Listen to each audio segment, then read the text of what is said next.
दोस्तों, आज 15 अगस्त है और आप सभी को इंडिपेंडेंस डे की बहुत बहुत शुभकामनाएं। ये है आपका अपना प्रिय डॉक्टर आदि कश्यप मुंबई का मानुस आपके लिए लेकर आया आपका मनपसंद programme positive karma, episode number 2301 Independence Day special. कहानी का शीर्षक जहां कुछ भी नहीं था वहां जंगल उग गया। पॉजिटिव कर्मा बाय डॉक्टर आदि मुंबई का मानुस। दोस्तों, एक कहानी है असम की। वहां के ब्रह्मपुत्र नदी के किनारे एक रेतीला भूभाग था। वहां कोई घना जंगल नहीं था, ना बड़ी छाया, ना पेड़ों की लंबी कतार, लेकिन एक किशोर की नजर में वो सब संभावना थी। उसका नाम था जादव पायेंग। ये कहानी उनके वास्तविक संरक्षण कार्य पर आधारित है। भारत सरकार के पद्म पुरस्कार अभिलेख में उनका नाम 2015 के पद्मश्री सम्मान के साथ दर्ज है। असम राज्य जैव विविधता बोर्ड उन्हें फॉरेस्ट मैन ऑफ इंडिया के रूप में दर्ज करता है और माजुली जैव विविधता विरासत स्थल से जुड़े विशेषज्ञ समूहों में भी उन्हें सूचीबद्ध करता है। भारतीय वानिकी अनुसंधान और शिक्षा परीक्षण के एक आधिकारिक प्रकाशन में उनके लंबे वृक्षारोपण और संरक्षण प्रयास तथा कोकिला मुख जोरहाट में मोलाई फॉरेस्ट का उल्लेख मिलता है। दोस्तों, कल्पना कीजिए कि आपके सामने ऐसी जमीन हो जहां हर तरफ रेत हो। आप एक छोटा सा पौधा लगाएं और अगले दिन देखें कुछ बदला ही नहीं। आप दूसरा पौधा लगाएं और फिर तीसरा, फिर भी आसपास वही धूप, वही हवा और वही खालीपन। तब मन कहता है, इससे क्या फर्क पड़ेगा?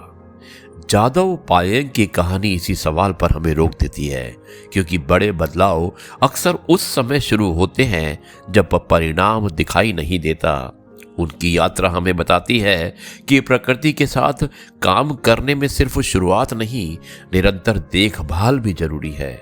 एक पौधा जंगल नहीं होता, लेकिन जंगल छोटे पौधों के बिना कभी बनता भी नहीं। यही जीवन पर भी लागू होता है।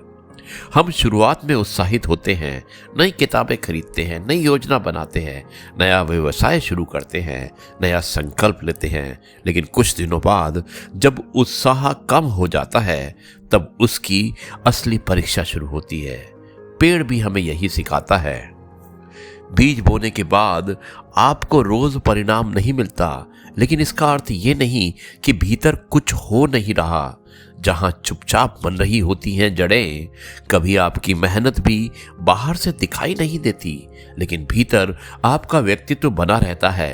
एक दिन का अध्ययन शायद आपकी जिंदगी नहीं बदलता, लेकिन वर्षों का अध्ययन बदल सकता है। एक दिन का अनुशासन शायद आपको महान नहीं बनाता, लेकिन वर्षों का अनुशासन आपको अलग बना सकता है।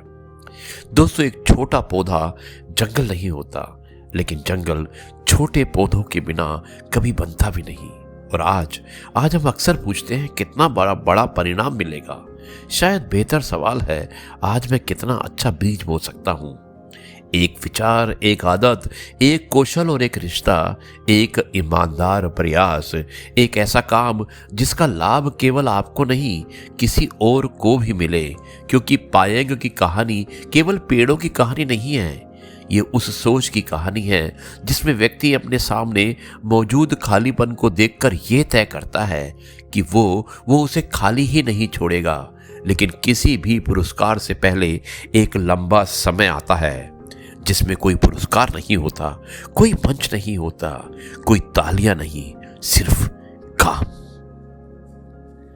दोस्तों, यही वो जगह है जहां चरित्र बनता है।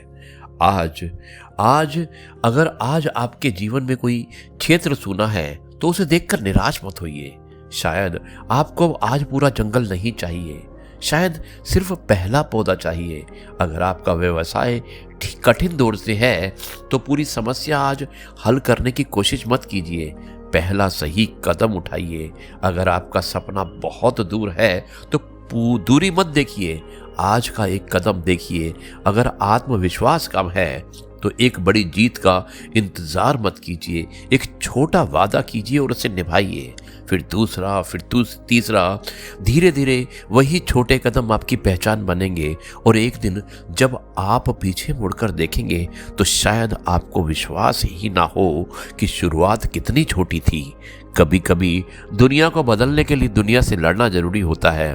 कभी कभी आपको बस एक छोटा सा बीज बोना होता है और फिर उसे छोड़ना नहीं होता, उसे समय देना होता है, देखभाल देनी होती है, धैर्य देना होता है और सबसे ज़रूरी उम्मीद देनी होती है।